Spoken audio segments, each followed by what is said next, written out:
समनू, दरवाजा खोलो। मैं हूँ शेर खान। मोती ब्रदर्स, ये दरवाजा तोड़ दो। लो, ये रहा समनू और उसकी फैमिली। ये क्या है? मैं बस इसका हाथ पिघला रहा हूँ, शायद इसके हाथ में कुछ है। बुरी बात मोती, बुजुर्गों का एहतराम जरूरी होता है। ठीक है, नहीं पिघलाते, एहतरामन मरने देते हैं।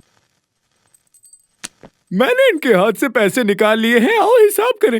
भाई, इन लोगों को बचाने में 5,000 लगे और हमारे आने जाने में कुल 2,000 लगे। ठीक है, निकालता हूँ।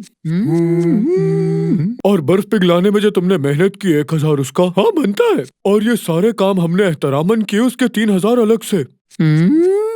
और जिस सख्त मौसम में हम इनको लेकर आए हैं उसके तो 10,000 अलग से। भाई, ये पैसे अभी भी थोड़े हैं, बिल थोड़ा और बढ़ाओ ना। अरे